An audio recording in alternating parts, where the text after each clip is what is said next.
ruutaan dhiira biraa qabattee Abraamin ala jiraattiin ana sobanatti fakkaata. Ermeellaan garaatti hin baane. Ermeellaan kinoo masmara lama agarsiisetu jira garaatti afeetu jira jechuudha. Egaa akkas taanaan Ermeellaan baga garaatti baatte. Sababni isaayyuu Abraam yeroo jalqabaa waggaa 10 ture. Yeroo lammataa immoo waggaa 5 ture. Dubartiin tokko dhiira tokko faana osoo jiraattu kiniini yookiin immoo marfee yoo nyaatteetti ta'e osoo dhala hin godhatin maseenuu dandeessa. Isa kanaaf iyyuu leenca bagonfoofta.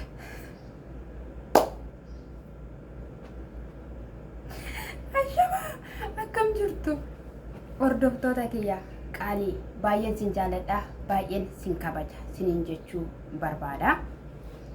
Egaa Ermeellaa jechuudha. Abeelii fi Maartiin teestii fudhatanii dhaqanii akkasumas illee ilaalamtee akka egaa garaatti ishii afee ni beektu jechuudha. Ermeellaan edda dhuftee ji'a 8 moo ji'a 7 guyyaa gaaf tokko sobdeen beektu. Kana baay'een ishii jaaladha. Soban qabdu. Kan sobdu yoo jiraatteeti ta'e dhugaa dubbachuuf taanaan ruutaa. Ruutaan in sobdii maal ibsa? Dhugaa in sobdii mee in ibsan dubartii akkatti sobduyyuu nagarre. Isa dhugaan siin jedhe jechuudha. Wanti hundumtuyyuu dhugaadha jettee ni jalqabdi, dhumni isaa immoo 0/0 ta'a jechuudha. Ermeellaan garuu waan hojjetu tokko dhugaadhuma hojjette. Biraankiin illee gaafa gootu soballee hin jettu isa dhugaan siin jedhe. Biraankiin ishee yeroo tokko dhugaa gaafatti ta'u jira ni jiraata jechuudha. Egaa garaatti afee baattee jechuudha. Bakka maaliif akka gootes immoo hin beetti barteetti jechuudha. Sinii galti miti yookiin iyyuu isanni mucaa qalbiinsaa mucaa faanaa cituuf jettee akka inni tasgabbaa'ee qalbiinsaa tokkotti ta'uudhaaf kana gochuu dandeessi. Ermeellaan garuu wanti ishiin balleessite tokko yoo jiraateera ta'e ulfooftee baduushii. Ulfooftee baduushii jechuudha badii caaludha. Kana balleessite jechuudha. Isa immoo dhiifama nu haa gaafattu fedhaniitoo jiru jechuudha. Simbiratti dhiifama jettu boru ganama kaatanii jechuudha. Kiyyoo xaxxu. Asiin dhiifama jettu boru ganama immoo kaatanii immoo wadaroo xaxxu jechuudha. Simbiratti dhiifamni maal akka ta'e turgumiinsaa yookiin immoo hiikasaa hin barre waanta ta'eef jechuudha. Enna dammoo Meerii jette Ruutaa. Meerii akka isheen nurratti dhugaa baatu kan godhanii isaanidha jette. Meeriin yaada barbaaddee ofiishiitti bilbiltee fi Abraam bira dhaqxe malee Abraam naa dhugaa bahe hin jenneen jechuudha. Qo'a gaashii tooraanis sinittaasaa garuu Ermiyyeen ulfooftee jirti jechuudha. Hin bareedde yoo abbo shaashaasheen biqqeette hin bareedde kalees bareeddeetti. Garuu jechuudha ani siniin jedheera Ruutaadhaan gara amantii isheetitti deemuu qabdi siniin jechuu barbaadan. Amma ijoolleen kun deemtee Efaa fi Abraam jechuudha rakkoo walirraan gahuutti jiru jechuudha. Isa dhugaa siniin jedhe. Efaanii edda waggaa tokkodda qalabatiin taasifame booda Ermeellaa jalaa Abraam bahee gara Ruutaatti akka deemu kan inni barbaadaa jiru jechuudha. Garuu dubbichi immoo maali dharee garagalchuudha. Gara baxoodha. Isa dhugaa siniin jedhe jechuudha. Tole egaa hin dhufanii innan ulfaa'e jettee ani mana hidhaan galee mana haadha kootii miti kanaan galee dhefaan. Sababni adii mana hidhaa galteef yakka hojjette. Viidiyoo 3-4 irratti yakka guddaa hojjette. Lakkisiin jedhe deebi'ii gali aniifatti walitti buunaa lakkisiin jennaan si gorsinaan hin didde abadan jettee dhaga'uu didde. Sanaa booddee carraa shiyyuu jechuudha suura tamaleessa hojjettanii fuutanii laxxafuu eegaltan.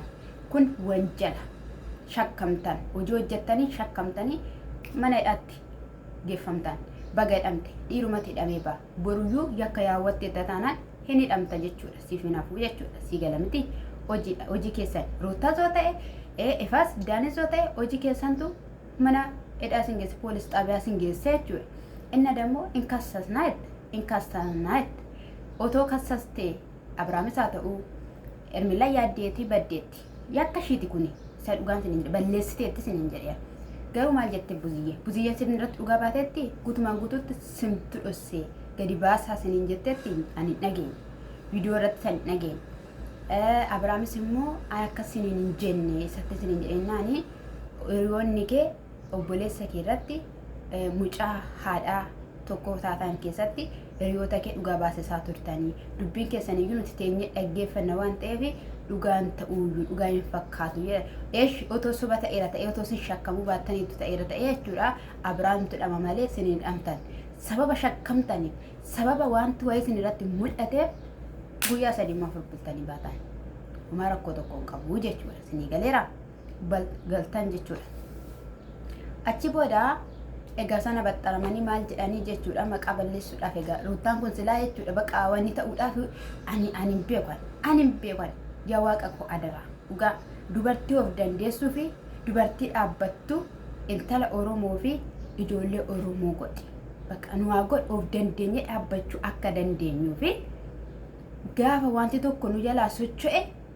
baqa ittiin kun osoo hin taane dhaabbannee jechuudha namni jechuun amma dhiira kana jalaa meeshiin bahuun barbaaddu jalaa baqa isuma gadi isuun barbaaddu maaliif akka ta'an hin beeku jechuudha isan akkasitti laaqamee yookiin baazawee jechuudha xuraa'ummaa jechuudha dhiirri tokko dubartii biraa bira dhaqee kottu jechuudha inde yoo dhiqate yoo xuriidha middindoo baqa dhiisuu qabdi ni dhiisira wanta ta'eef jechuudha tole qaba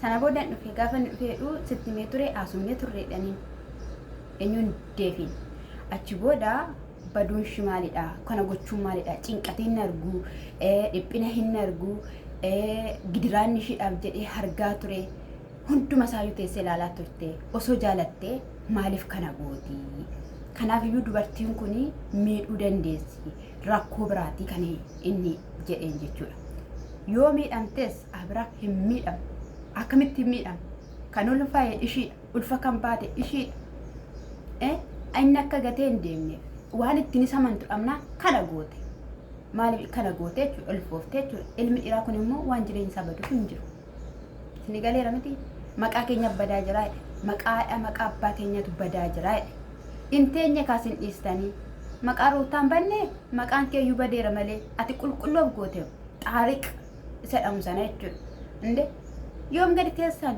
gaafa inni ragaadhe gaafa inni tasgabbaa'e akkasumas sochoosa bakka iyya keessanitti amma guutumaan guututti ermeelaan argamuun barbaadu argitan iddoo ta'e ermeelaan waca hin barbaadu girri kana hin barbaadu isaan mata akkana ba'ee eeyyeeyyeeyyeeyyee jedha jechuudha maaliif akka ta'an hin beeku jechuudha warma giruubii kan akka iyyuu kan akka maalii kanatu as ba'ee Abiraam kana ciraa jechuudha Abiraam kana kukkutaa jechuudha malee amma guyyaa gaaf tokko akkana baatee ermeelaan viidiyoo qabattee ebeluun akkasidha gaafa ishiin jettu dhageessanittu hin dhageen ruutaan asirratti bilbiltee ruutaan argachuu deema jetti yeroo baay'ee jechuudha akkas innaa karaa barbaaddeen iyyuu deebisuu dhiistee hanga barbaadde yoo deebistee jechuudha irri dhala bare abaddan kan kee godhachuu hin dandeessu ka baay'ee ulfaataa bilbilee fitoo jira jechuudha innis deebii hin dhufan gaafa dhufanii jedhanii maalidha wanta ta'aa jirtu mana hidhaa galii naamna jennaan mana hidhaa galuu keessaniif dhiifamaa ishiin immoo yaaddee akka ofishiitii baddee natti himteetoo jirti isa kanaaf iyyuu dhiifamaa jennaan dhiifama jechuun maalidha atar'aa waan ta'aa jirtu beettaadhe maalidha jennaan hin ulfoofne jennaan asirratti maaliif haasoftu wanta akkanaa haasa'uun hin barbaachisu jette buziyyeen yeroo kanatti akkamittiin ani hin haasofne maaliif hin haasofne jennaan yoo wanta biraa qabaata ta'e gara biraatti seenaatiin haasofnaa jedhanii isa kanaaf dhiifama isa darbeef dhiifama baqqaa wanti ani immoo sintu dhossa siniin jedhin qabu shakkamtanii suura baattanii gaddeemaa turtan wanta ta'eef jedheen jechuudha ruutaan immoo dhiifama kan isheen barbaadu dhiifama akka nu gaafatanii jette jilba jalatti akka kufan barbaadde isheen jechuudha mootii ta'uu barbaadde yeroo baay'ee sanatti miidhamte mootii baqqaa intala mootii ta'uu barbaaddi argamuu barbaaddi baqqaa kanatu iyyuu gaala ishee dhabsiise baatawee mootii ta'uu jechuun dubartiin gaaf kamsilitti fakkaate kan jireenyi ishii manni ishii jiruu ishii dhalli ishii baqqaa wanta kunoo ho'aa ta'e wayii mul'atu gaafa seqqeen jetti taanaan jechuudha hin bahee sokka jechuudha gadi jechuun amala hermeela keessaa gadi jetti baqa kokkolfuudhaan ammachuudhaan osoo isaan mayyuu Abiraam dhiisee namni jedhe taanaan kaleessa garuu inni biraa dhaqeen fakkaatu achitti gatee deemi ture gadda jechuudha. Maaliif kaleessayyuu abeeltu dhaqqee ilaale jechuudha. Akka ishiin garaatti bakka Abiraam ture jechuudha. Kanii teestii sanaan laachisuu qabu ture jechuudha. Garuu dubbicha akkas hin taane malee immoo inni yeewus wanta ta'eef jechuudha. Achi booddee bakka yeroo sanatti waa'ee Ermeelaa dhiisi bakka ishiin ofiishiitiif baddee waan ta'eef namni siif hin taatu. Siif hin taatu sin barbaachiftu in sobdi ulfishii. Jette karuuttaanis hin sobdi jette hin sobdi argitanii haatattuun tala namantuudha. Haatattuun tala namantu. Ishiin immoo iyyuu sin fiidicha dura hojjetamee ga'e taa'eetu halkan gallakkifame wanta ta'eef ishiin garuu teessiidhaan sinitti agarsiistee jirti. Isa dhugaan sin hin sinitti agarsiisee jirti. Sin caaltiin hin sobduu. Dubartiin immoo amanamummaa yookiin immoo hin sobne tokko hojiin kan agarsiistu hin amanamti bakka allaqe hojiidhaan. Hojiin agarsiiste kan hin sobne. Amma ishiin ulfooftee kinuu masmara lamaadhaan isas immoo akkamittiidhaan namoonni baay'een akkamittiidhaan ilaalamaa garaatti baachuun nama kan jettantu jira jechuudha. Amma fakkeenyaaf maleen isinitti agarsiisa. Waan akka qodaa wayii jira. Qodaa sana keessatti fincoofteetu wanni sanadhaan keessa gadi keessee gaafa jette akkasitti yeroo ilaaltee inni argama jechuudha. Ani riyaa koo biyya Beerut turteerraa argee ture yeroo biyya galee jechuudha. Wajjin dhandhee ilaalina dhukkuba naamina jettee jechuudha. Laphatti yeroo ishii cabsu achi lachaan saayyuu daqiiqaa wayii qaba. Daqiiqaa wayii hin eddaa dhufeetu diimaa ta'a jechuudha. Sararri isaa diimaa ta'a jechuudha. Innaa gaafa kan kooti immoo sinitti agarsiisa.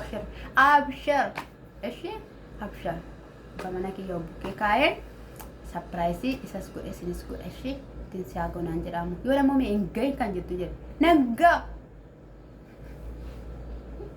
naggaa dhugaa rabbii. Innaa maaliif miqqanyoonni wanta jirtaniifidha as keessa jechuudha. Irra caalli keessan garuu amessi baay'ee siin jaalladha dhugaa dubbachuudhaafi. Sana booda gaa'ii namiitus nadhiistus Ermeelaa naaf dhiisaa ana faana jirti. Kana booddee maqaashii na jalaa hin dhahinaa yoo baattes yoo dhiistes jechuun jedheetu jira jechuudha. Dhattee eebbisti.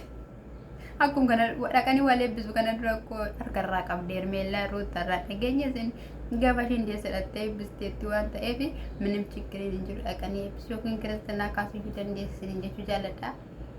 Ani kadhadhaa fi dhuguma ruutaadhaaf kadhadhaa akka ishiin of dandeessee jiraattu aarteetti naaffaa qabeedha bira dhuguma ulfaa ishiitti bazawee maal gammadee deebifachuuf jirti galchuuf jiru maal daaniinis maal isheenis qola jalqaba irratti ruutaa daanii kan fideeyyuu mee Abiraamidha. Abiraam fidee riyaa Abiraam jalqabaati achi booda seensi jaalladha akkamitti wadaaja kee godhatte. Meerii ishee kan kooti jettee isaan fedhii ishiin qaban. Yoo ati kassastas immoo fiikeetti kiyyoo keessa galta kassasimee dhugaan siin jedhe kassasiitii waan irra geessanii jechuudha. Amma gana xuriinatii garuu bazawee jechuudha. Ermeelaan lamma xurii keessa isheetitti waan tokkoyyuu hin dabaltu. Waan tokkoyyuu hin dabaltu jechuudha. Sababni isaa beekteetti yaaddee akkan hundiyyuu goote wanta ta'e bakka isaaniyyuu nurratti hojjechuudhaaf malee ulfoofne jedhamitiire sababa ulfa isheetiin jechuudha. Jette sinin taasisuudhaaf akkas goote jechuudha. Akkas goote hubannaaf ogummaa bilaati jette ishee yeroo baay'ee mee akkasatti dubartiin babilaati jette. Dubartiin hubannaadhaan abbaa manaa ishee qabatti mana ishee qabatti jette. Ermeelaan immoo Abiraamiin sekendii tokko keessatti jechuudha bishaan gooti. Bakka bishaan jechuudha intooleksiti akka kun raafuu qoqosee kan jedhamu tokko jira qoccoo yookiin immoo warqeedhaan nyaatama biyya keenyatti jechuudha. Eelee sibiilaa isneet irra keenya achi booddee akkasittiin gaafa gaggalabbanne ijoolleen baddaan beektu ijoolleen gara altufaa kun jechuudha gara dandii fa'iin beektu jechuudha roobanci fa'iin beektu na gilbit gaafa goone qixxaa keenya hodhifannee mixa keenya gubbatne sananni gaafa nyaannu baay'ee mi'aa jechuudha ishiinis akkasumatti xooleksitee jechuudha bobaasaa jalasi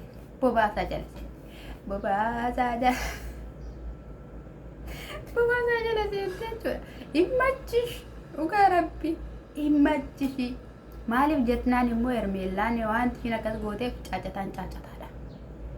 Yoo turtee ulfooftee tokkoffaayyuu ganaa gaaffis ta'uu danda'a ganaa waa meeqas ta'uu danda'a sinii galteetti sinii galee namoo sinii hin galle kanaaf iyyuu iyyi hiyyumaatti wancuma waan ta'eef tokkicha haa waccuudha tokkicha awwachuu bakka bagasii kenna yeroodha saatiidha hojii mataa keetii qabda hojii mataa keetii qabda kaleessallee nan aareen ture bakka jechuun isa baddeetu na aarsa nan dacaala isa baddeetu na aarsa bakka na aarsa achi iyyuma tokkichuma na hiyyanidha kan ishiin gootee too dhuftee sanas haa ta'u kana bareeddee jirti simboo ishii namatti tolaa hojii mataa ishiitii qabdi isa biraayyootii baradha Abrahaamiin kana durame uteelan taa'in uteelan jiraatiniiti kottu manatti shiroo nyaattaa ani gargaartuu hojii anillee hojii yoon ati hojii ol ta'edha na bira ani yoon hojii oole gargaartuu siifaan fidatte mee kan akkana argattanii moo dhabdanii argattanii moo dhabdanii ati jechuudha ati mana madaamii keessatti goggoddee jechuudha goggoddee xoolooftee keessatti warra nyaata mana nyaataa keessa hojjettan xoolooftanii zayitiin madhimaan sin guutee sin bashabbachiisee waan ta'e bakka keessan kana yeroo kana fa'i laaftanii jettanii kan carroome saratanya sii qaxaraa fataa hidhee jiraadheedha bakka akkasidha yaaruutti yeekoo obsiyaa dandeessisu of danda'uu wanta salphaa miti obsiyaa dandeessisuun siin jedha obbolaan lamaan garuu garaan taanetti akka hin deemne mannaati guziyyeeni baay'ee afaan keessa of qabatteetti caalleedhi hin dubbatiini jechanii turtee faadhaanii sababni isaa iyyuu immoo waan beektu beekuu dandeessi amansiisuus dandeessi sirritti namansiisti mermeellaan beetti goomaalummaa jaalalaa kanaaf callee jedhee jedhaniini ammallee guziyyeen Abrahaam faana jirti mermeelluun fa'ii faana jirti ana ደግሞ መቃ ከኛ ነው ባዴ መቃ ከኛ ተከሲ ምናምን ሰይተን ሙሉን ከሰኒ ይወቹ መቃ አባ ከሰኒ መቃ ወራ ከሰኒ በለስተኒ ቱ ከበጀ ከንጀዳሙ ሜሶ አመን ሳንቲቢ ወሊን ቀብደሩ ታዞታኤ ዋማቲ ከ ከበጀ ዋማቲ አብርሃም ከበጀ ዋኖፊ ከ ከበጀ ዋሙጫ ከ ከበጀ ተተኮለን ቀብዱ ሰብራ ሙጫን ገና ኮ ወጋን ጉን ማልታዲ ምናምን ከንጀዳን አብርሃም ከሌስ ሰውጅን እንጅራቹ ጀልቀብ በቅ ጎተ ዱጋ ረቢ